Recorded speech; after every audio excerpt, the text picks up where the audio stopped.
Assalamualaikum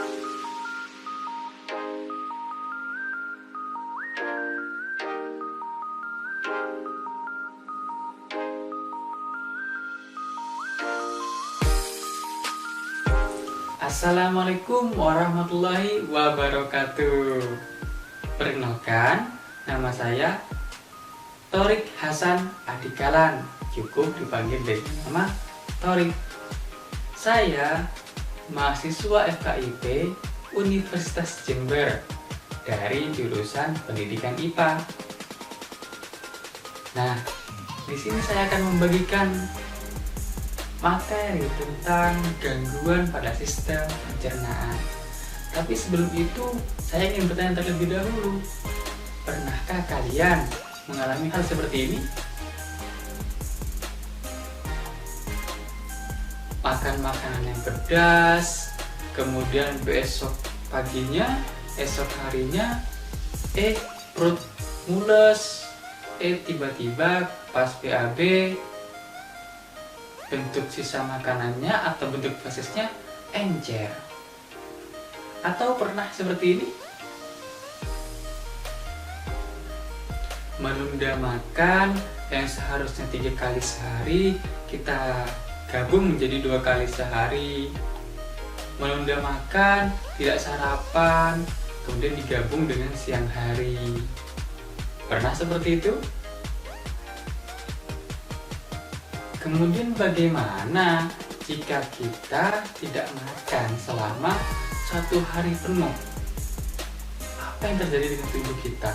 Terutama pada sistem pencernaan kita, yang harusnya sistem pencernaan itu mengolah makanan menjadi sumber energi bagi kita. Namun tidak ada makanan dalam 1 hari itu. Bagaimana ya? Kita akan bahas. Yang pertama adalah diare. Apa itu diare? Diare adalah gangguan sistem pencernaan yang menyerang usus besar. Gangguan seperti apa? Nah, kita tahu bahwa usus besar kita berfungsi untuk menyerap air pada sisa makanan.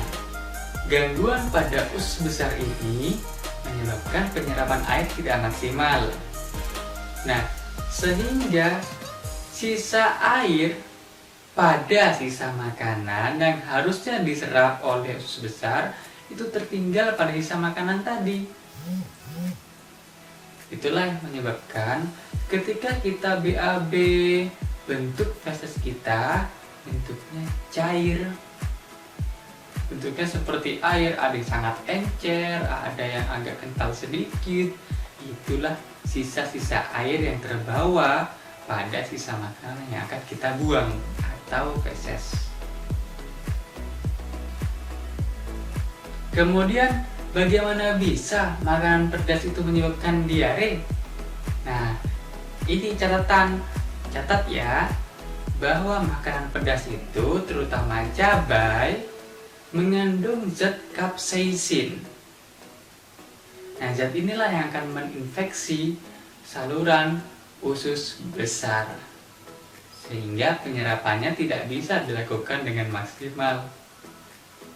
Upaya apa yang bisa kita lakukan agar terhindar dari penyakit diare ini? Yang pertama, rajin-rajinlah mencuci tangan. Kenapa?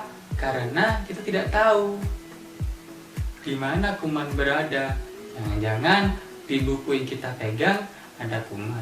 Jangan-jangan yang HP kita yang sedang pegang ini, di back covernya ada kuman, di layarnya ada kuman. Kita kan tidak tahu. Rajin-rajinlah mencuci tangan supaya kuman itu tidak ikut dalam tubuh kita, terutama saat sebelum makan. Yang kedua, makanlah makanan yang bersih, jangan yang basi. Karena yang basi itu tandanya dia sudah berjamur. Tentu siapa sih yang mau makan makanan yang berjamur? Ya kan? Yang ketiga, jangan minum air keran. Karena air keran itu biasanya tidak disaring terlebih dahulu. Apa ada kuman di sana? Apa ada bakteri? Apakah ada kotoran-kotoran kecil? Kita tidak tahu. Dan yang keempat, jagalah kebersihan kuku-kuku kita.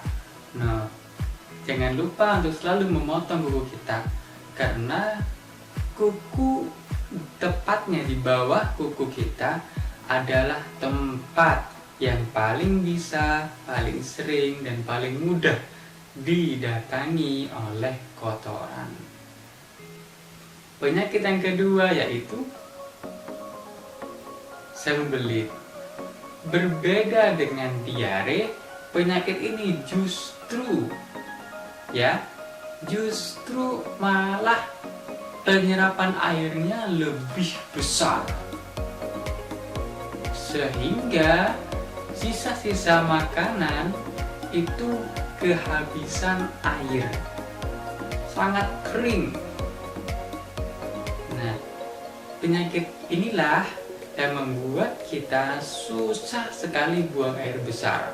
Kalau diare tadi itu membuat kita sangat lancar untuk buang air besar, kalau sembelit ini membuat kita sangat susah untuk buang air besar, karena penyerapan airnya lebih besar, apalagi makanan yang tidak mengandung serat. Upaya pencegahan yang bisa kita lakukan agar terhindar dari penyakit sembelit ini adalah yang pertama, konsumsi sayuran dan buah yang memiliki banyak serat, seperti sayuran wortel, kacang panjang, buah-buahan apel, pir, seperti itu, karena itu akan memperlancar atau menstabilkan pencernaan kita. Yang kedua, perbanyak minum air putih. Kenapa? Karena air putih itu sebagai penambah cairan di dalam tubuh agar tubuh tidak kekurangan cairan. Yang ketiga adalah upaya dalam mencegah sembelit, yaitu olahraga yang teratur. Kenapa kita harus olahraga yang teratur?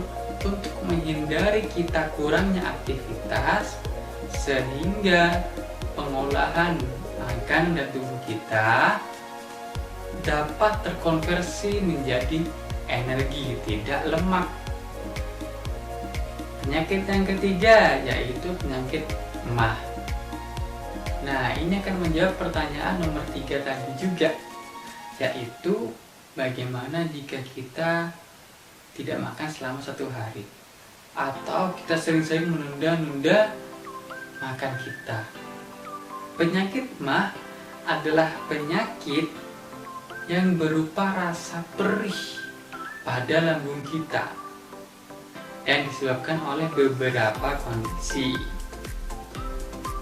seperti infeksi bakteri, kemudian banyak minum minuman yang berkafein, bersoda, kemudian makan tidak teratur, seperti itu.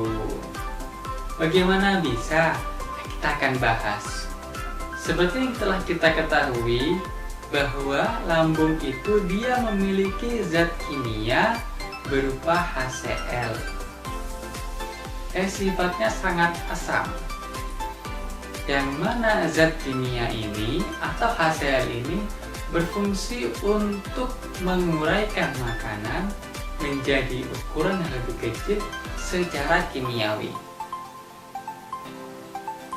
Apabila tidak ada makanan yang masuk ke dalam lambung untuk diuraikan oleh HCl, ingat bahwa HCl itu dia akan terus terproduksi oleh lambung.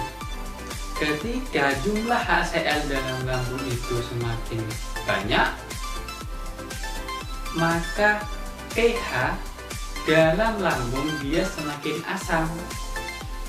Nah, semakin asamnya inilah yang akan melukai dinding lambung.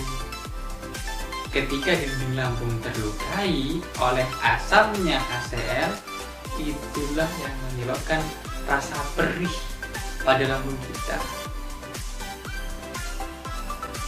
Kemudian, bagaimana upaya yang bisa kita lakukan agar kita terhindar dari penyakit atau gangguan MAH ini? Yang pertama, hindarilah makanan-makanan atau kurangilah makanan-makanan yang mengandung kadar asam tinggi. Contohnya seperti lemon, keju, mentega, minuman bersoda, seperti itu.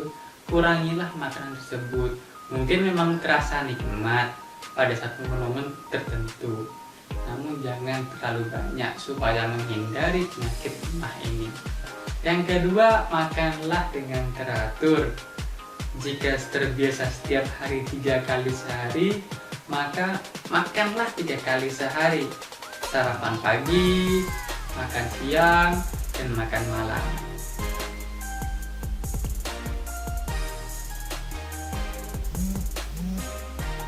Nah, bagaimana? Pertanyaan tadi sudah terjawab, bukan? Sekarang adalah bagaimana upaya kita agar terhindar dari penyakit-penyakit yang mengganggu kesehatan sistem pencernaan kita. Cuci tangan sebelum makan. Makanlah makanan yang bersih. Hindari minum air keran. Kemudian kurangi makan makanan yang mengandung asam tinggi. Kurangi minum minuman yang bersoda. Dan yang paling penting, olahraga yang teratur.